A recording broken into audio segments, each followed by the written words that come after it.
of your cars, and they want to search your vehicles, you know. So what do you do at this point? You pull up to a checkpoint. They ask you where you're going. Where I'm going does not appear to be any of your business. And then they want to search the trunk of your car. Permission denied. I will not consent to a search unless you can give me articulable probable cause and you have a warrant. Now, we have seen some examples. There was a pastor from Phoenix, Arizona. He was driving through Southern California, and he was stopped several times, and he videotaped himself. And he gave a pretty sterling example of how to protect your rights. And he reacted just exactly what you're saying right there. And they eventually let him go. But there was an instance, and I don't know what city it was in, but they actually had a standoff for 2 hours. And they demanded that he would exit his vehicle. He refused to do so. And it got to the point where they broke the windshield, drug him out, tased him. He cut his face up on the concrete and on the broken glass. And now he has a lawsuit. So what do you think about it? Have you heard about that? And what do you think about that? Right. I have. And that, again, goes back to what we discussed earlier about you never know the type of individual you're up against.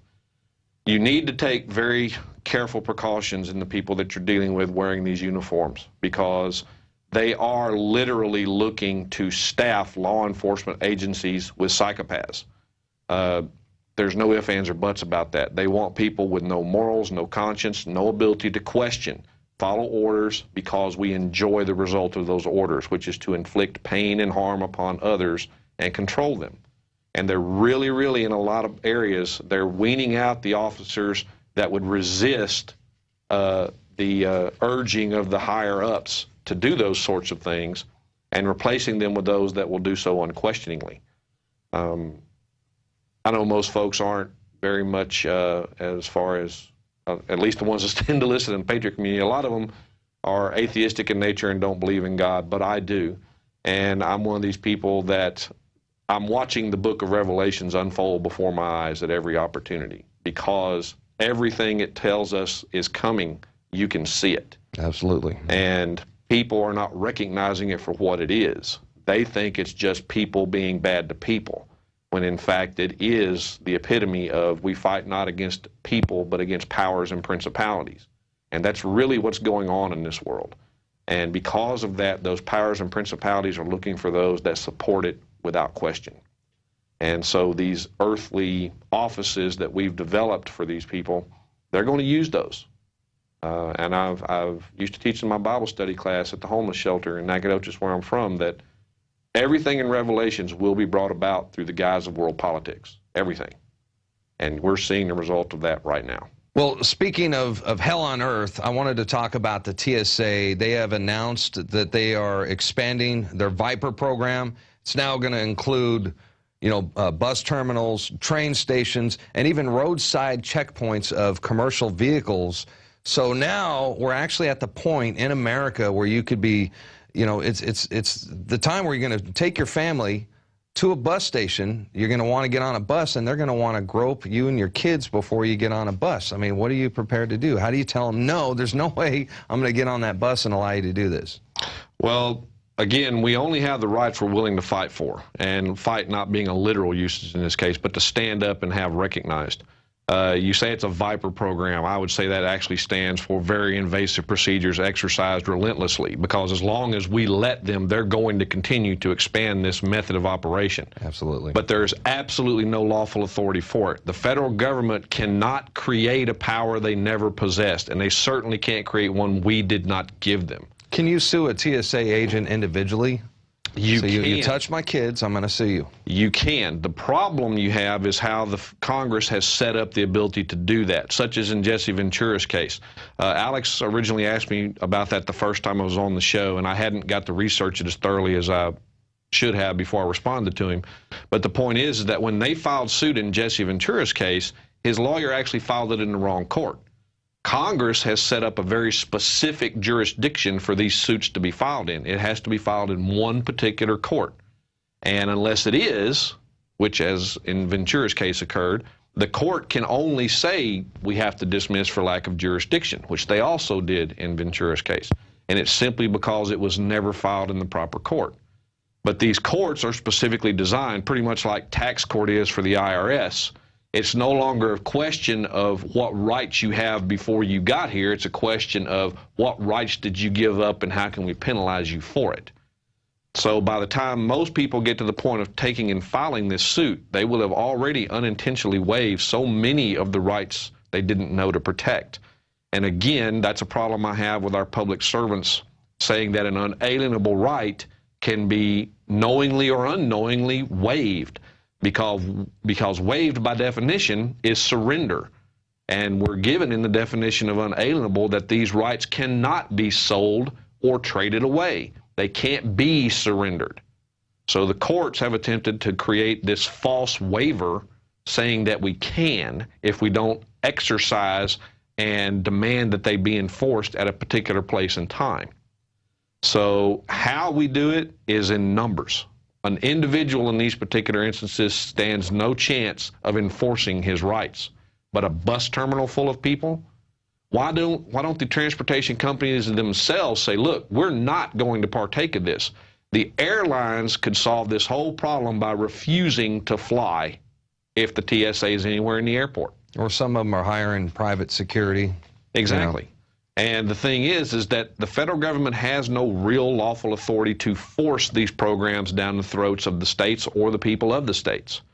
It is only by our, for lack of a better word, our apathy, which is mostly being apathetic individuals, that's pathetic individuals for short.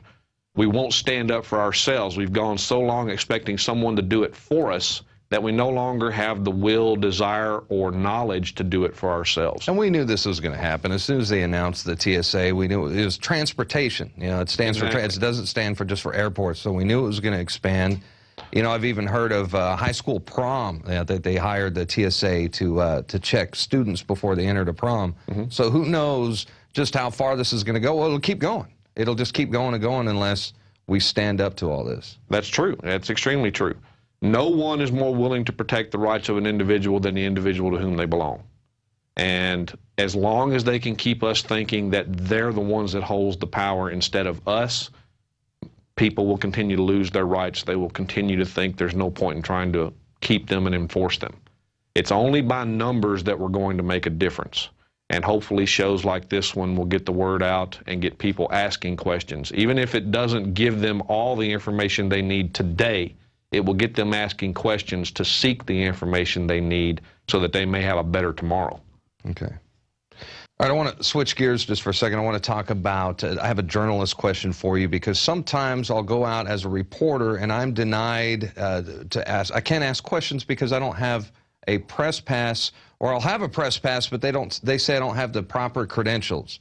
I'm not with CBS, NBC, or any of the mainstream media, so sometimes they will deny us our ability to ask questions. What do you say to that? Well, again, I say that's a violation of our exercise of free speech and the ability to, get answers to questions that we need from our government, to air our grievances with them, to be in the know about what they do. What they're doing is they're selectively allowing the media that they know will not cast them in a bad light or feed misinformation. Exactly, because I did have a press pass, but it was from InfoWars. We were at, it was called Decker Lake, and they were unveiling these new armed patrol boats. And we were there months earlier, and we got to talk to the law enforcement officials, got some great interviews. I think what happened is they end up seeing the YouTube videos, found out we were with InfoWars, and then they said we did not have the proper credentials. And my thing is, you know, if I was a high school kid, you know, doing a story for the high school newspaper, I should be allowed to go there and ask questions. Well, technically speaking, any member of the public should be able to do that, exactly. Press pass or not.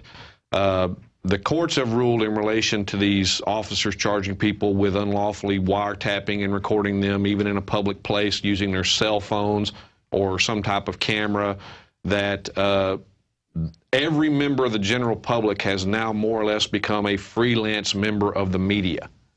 It would be no different than the actual mainstream media hiring a contract photographer to go out and take pictures for them.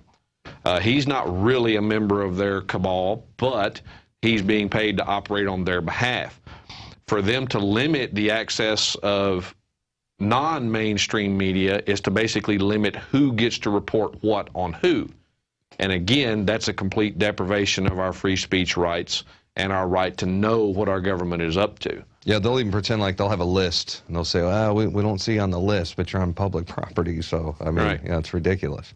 But again, there's also no law preventing you from making yourself an NBC or a CBS or a Fox News or a badge of that nature and just using it anyway. So you can impersonate a Fox News man if you want to? Exactly. There's no law against that, because those are not official licenses to be members of the press. There are no official laws regulating that particular activity.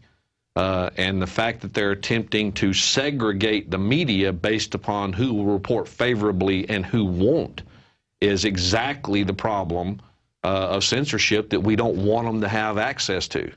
So by I think the time is coming where they're going to try to make it where you have to be a licensed reporter or a licensed investigator. Right, which would again violate court rulings on the subject. But the way the courts are going, that probably won't remain for long. Well, even if it's not against the law, they'll just say that it is. Well, sure, they will. But then again, if you know what your rights are and what your power to do what you're doing is, and where they're actually attempting to misapply and misuse the law yet once again, then when they get through, you simply countersue for malicious prosecution. And even the prosecutor and the judge have no immunity under a malicious prosecution suit because they were acting without jurisdiction and coming after you in the first place. And that is the actual Achilles heel of these judges and these prosecutors that are creating these bogus precedents and these bogus case law decisions that appear to violate everything that we hold dear as a right. And that is that the person they're doing it to does not realize, or he unknowingly relies upon the advice of an attorney whose real job is to make the deal and ensure that your rights are protected during the deal only to the degree that he doesn't have to defend them. And they rely on that advice and don't know that they have a case to sue, that they have a way to make that decision go away and hold that judge and prosecutor accountable. That's what I was going to ask you. Yeah, how do we hold? Can we indict the prosecutors, the judges, the prosecuting attorneys? Well, the indictment would have to be handled by the grand jury, in which case you would have to have an actual criminal accusation against these individuals to present to the grand jury. Now, in Texas, the law is very clear. Any reasonable, credible individual may present information to the grand jury, and present's not actually the correct word, but to give them information regarding any crime that they are aware of. So we can actually give information to the grand jury. We can actually make verified criminal statements and send those to the grand jury, or ask to be allowed in to present them to the grand jury against these individuals. The problem is that most county and district attorneys will attempt to interfere with our access to the grand jury because they don't want us that know what's going on and how to present it in there getting them indicted. I mean, how good does that look to find out that the person who's responsible for upholding the law in the county is actually one of the worst violators of law in the county? And that would be true of almost any of the county and district attorneys that I've encountered. They all have skeletons in the closet. Some of them look like mass burial sites, in fact, simply because they will violate more laws to get a conviction than the person they convicted ever broke before they got sentenced. So the key, it really is having informed people, informed citizen on the grand juries. That's true.